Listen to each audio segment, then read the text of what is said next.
guys, gloomy morning. It's Friday and gloomy yung langit namin ngayon guys, parang uulan. So anyway, nandito na tayo sa farm. And meron tayong good news ngayon para kay merong mag-o-open na isin na kanyang bagong negosyo guys. And may nagpapahiram sa kanya ng puhunan. So ibibigay natin ngayon sa kanya. So tatanungin muna natin siya kung bakit at paano niya naisipan na magnegosyo. So ayan. Good morning guys. Ay, pare. No. Tinood ang chisme. And ito na nakaprepare na ang kanilang niya. meron tayong chorizo and fried rice. So ngayon guys, since nandito na tayo, so ngayon nandito din si Maring. Tatanungin natin siya guys kung bakit naisipan niyang magnegosyo. Ayan, so kumusta ang buhay mo ngayon? Eto. Hirap pagsalita kasi nga ba nag-crack yung ngipin ko. Nag-crack pala yung ngipin mo. So wag na lang nating hala magaling. Best talaga. So Maring, diretsohan na lang to para hindi ka na masyadong magsalita, no? So, bakit mo naisipang magnegosyo? Kasi alam naman natin na ang baba na talaga ngayon ng sahuran Yes. sa pag-vlog. Kahit si Madam ilang beses mag-upload isang araw pero mababa pa rin talaga yung income. So, kaya ako naisipan kasi nga mahirap pag wala ka talagang daily income. Yung pumapasok, puro lang palabas. Pagdating ng katapusan, sahuran, ubos na yung ano mo. Oh, di ba? Mas maganda talaga yung may daily. Other source of income. So ngayon, ano ba yung business na gagawin mo? Ano, para affordable sa lahat, especially sa mga estudyante, sa mga... Kasi doon kasi sa pwesto na yun is maraming mga driver, habal driver. So, especially paulan na siya, rainy season na siya. So, kailangan nila ng mainit, ganon. So, naisipan ko maglugaw na lang. Lugawan, di ba? Perfect. So maganda kasi siya kasi doon kay Ma'am Shi, nasa school kasi yun guys. So, Saka may pwesto na, binigyan lang niya ako ng space na doon ako banda. Ayun, pagandahin yun daw namin. Like, lagyan ng takip kasi parang nakulangan yun ng bubong. So, ipagawa daw niya para sa akin. O, diba?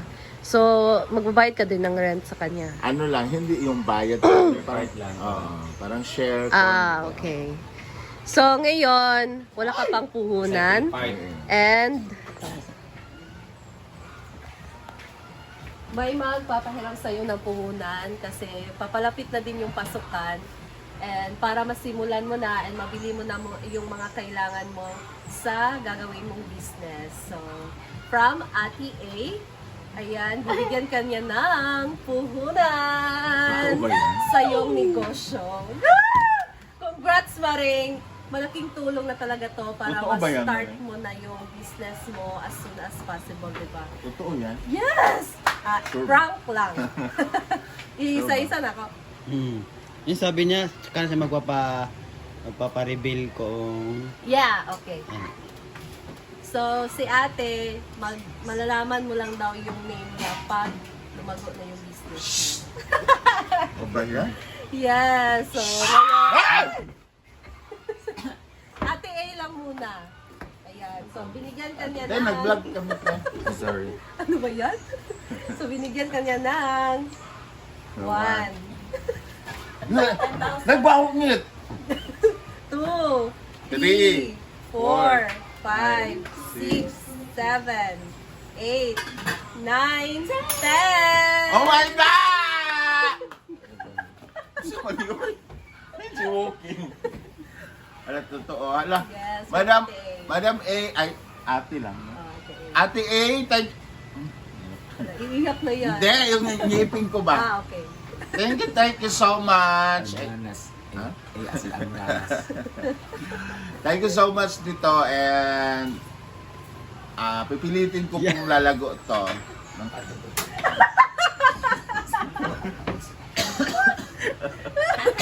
Ang tamay. Pipilitin ko lumago kasi Hindi ko po ito No hiling pressure sa naman, puso. no pressure naman daw. No pressure.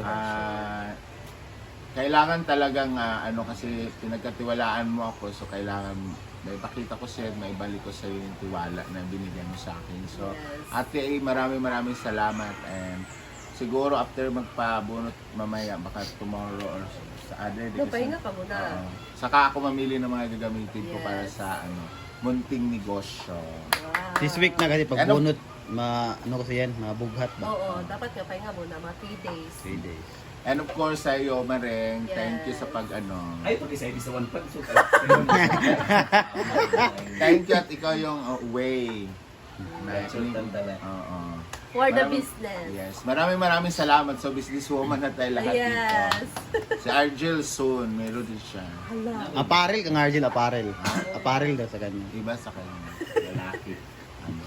Mabenta talaga kahit tag-ulan, tag-init. Yes. Ayan guys, kasi ngayon, hindi na talaga masyadong maasahan ang income namin sa Blue App.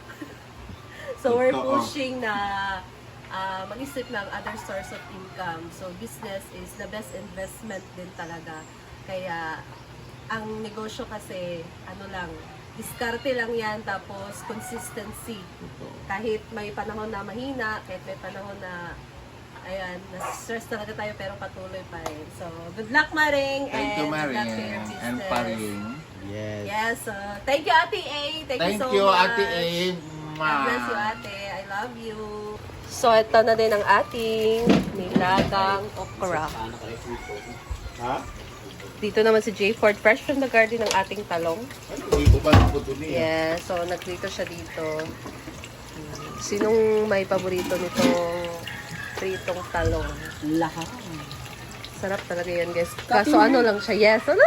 Bungga kasi Jay Ford. Magpagkape na tayo kasi may mainit na tubig na.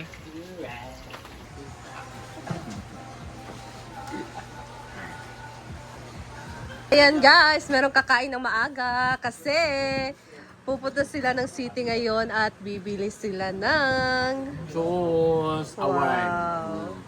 Shoes So, Award. Shoes award daw guys. Award So, yun, guys.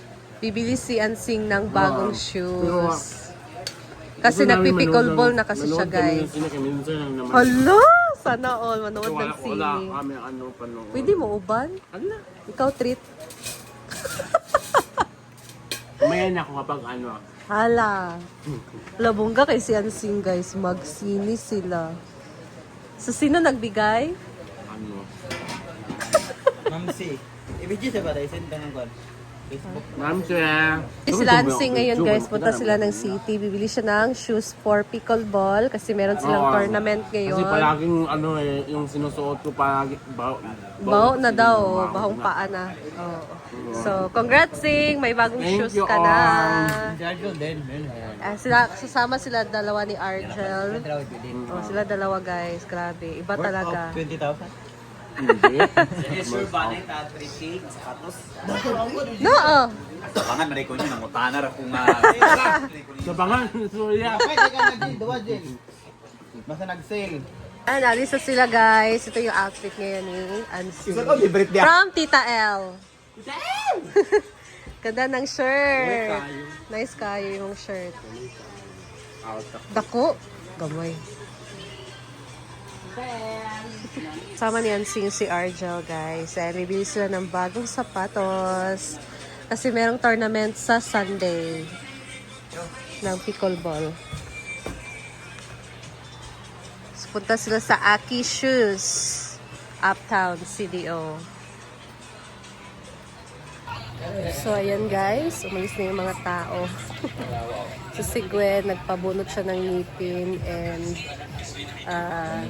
after that, since meron na siyang puhunan guys and makakapagsimula na siya ng kanyang business. So, at least, di ba, naka-decide siya na mag-business and di naman kasi natin malalaman kung hindi natin i-try. So, maganda yung naisip niya and good luck sa kanyang business soon. And maraming salamat nga pala sa nagpairam sa kanya ng puhunan.